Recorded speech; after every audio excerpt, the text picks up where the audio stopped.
ಅಮ್ಮನ ಕೈಯಿಂದ ಅಜ್ಜಿ ಕೈಯಿಂದ ಎಲ್ಲ ಮೀನು ಫ್ರೈ ಮಾಡಿದ್ರೆ ಯಾರಿಗೆ ತಾನೇ ಇಷ್ಟ ಆಗಲ್ಲ. ಅವರಂತೂ ಮನೆಯಲ್ಲಿಯೇ ಮಸಾಲೆ ತೆಗೆದು ಎಷ್ಟು ಟೇಸ್ಟಾಗಿ ಮಾಡ್ತಾರೆ ಅಂತ ಹೇಳಿದ್ರೆ ಹೋಟೆಲ್ನಲ್ಲಿ ಸಿಗುವಂತಹ ಮೀನು ಕೂಡ ಅದ್ರ ಮುಂದೆ ಫೇಲೆ. ಬನ್ನಿ ಅದೇ ರೀತಿಯಾಗಿ ಮನೆಯಲ್ಲಿಯೇ ಮಸಾಲೆ ತೆಗೆದು ಹೇಗೆ ಮೀನು ಫ್ರೈ ಮಾಡೋದು ಅಂತ ಹೇಳಿ ನೋಡೋಣ. ಬನ್ನಿ ವಿಡಿಯೋ ಸ್ಟಾರ್ಟ್ ಮಾಡೋಣ. ನೋಡಿ, ನಾನಿಲ್ಲಿ 3/4 kg ಅಷ್ಟು ಮೀನನ್ನು ತಗೊಂಡಿದ್ದೀನಿ. ಅದಕ್ಕೆ ನಾನು ಮುಂಚೆನೆ ಸ್ವಲ್ಪ ಅರಶಿನ, ಉಪ್ಪು ಮತ್ತು ನಿಂಬೆ ಹುಳಿ ಹಾಕಿ ಅದನ್ನು ಮೆರಿನೇಟ್ ಮಾಡಿ ಹಾಗೆ ಇಡ್ತಾ ಇದ್ದೀನಿ ಒಂದು 1/4 ಗಂಟೆ ಅಷ್ಟು. ರೆಸಿಪಿಯನ್ನು ಮುಂದುವರಿಸೋದಕ್ಕಿಂತ ಮುಂಚೆ ಯಾರಾದರೂ ನನ್ನ ಚಾನಲ್ಗೆ ಹೊಸಬ್ರು ಇದ್ದರೆ ಪ್ಲೀಸ್ ಸಬ್ಸ್ಕ್ರೈಬ್ ಬಟನನ್ನು ಒತ್ತಿದ್ರಿಂದ ನಾನು ಹಾಕುವಂಥ ಹೊಸ ಹೊಸ ವಿಡಿಯೋಗಳ ನೋಟಿಫಿಕೇಶನ್ ನಿಮಗೆ ಬರುತ್ತೆ.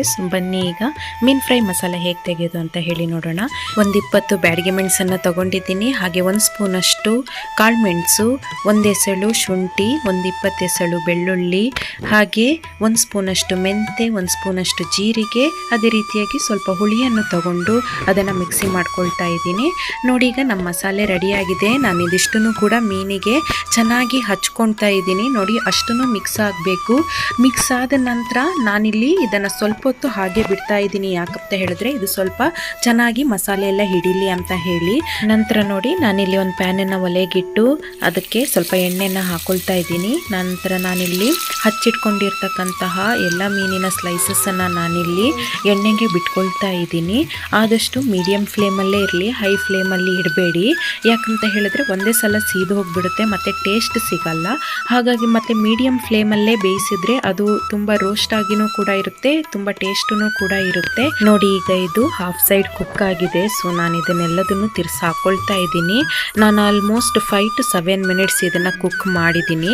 ಇನ್ನೊಂದು ಸೈಡೂ ಕೂಡ ಅಷ್ಟೇ, ನಿಮಗೆ 5 to 7 ಮಿನಿಟ್ಸ್ ಕುಕ್ ಮಾಡಿ. ಇನ್ನೂ ಸ್ವಲ್ಪ ರೋಸ್ಟ್ ಬೇಕಂತ ಹೇಳಿದ್ರೆ ಸ್ವಲ್ಪ ಜಾಸ್ತಿನೂ ಕುಕ್ ಮಾಡಬಹುದು.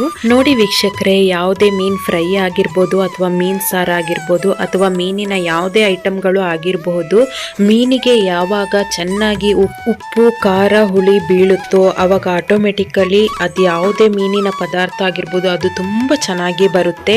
ಈಗ ನೋಡಿ, ಮಾತಾಡ್ತಾ ಇನ್ನೊಂದು ಸೈಡೂ ಕೂಡ ಆಲ್ಮೋಸ್ಟ್ ಬೆಂದಿದೆ. ನಾನೀಗ ಪ್ಲೇಟಿಗೆ ಸರ್ವ್ ಮಾಡ್ಕೊಳ್ತಾ ಇದ್ದೀನಿ. ನಿಜವಾಗ್ಲೂ ತುಂಬ ಪರಿಮಳ ಕೊಡ್ತಾ ಇದೆ. ನಾನೊಂದು ಟೇಸ್ಟನ್ನು ಕೂಡ ನೋಡಿದೆ, ತುಂಬ ಚೆನ್ನಾಗಿ ಬಂದಿದೆ. ನಾನಿಲ್ಲಿ ಹೆವಿ ಮಸಾಲೆ ಏನೂ ಹಾಕಿಲ್ಲ, ಬಟ್ ಇದೇ ಮಸಾಲದಲ್ಲಿ ತುಂಬ ಚೆನ್ನಾಗಿ ನಮ್ಮ ಮೀನು ಫ್ರೈ ಬಂದಿದೆ. ಇಷ್ಟ ಆಗಿದ್ರೆ ಲೈಕ್, ಶೇರ್ ಆ್ಯಂಡ್ ಕಮೆಂಟ್ ಮಾಡಿ. Thank you.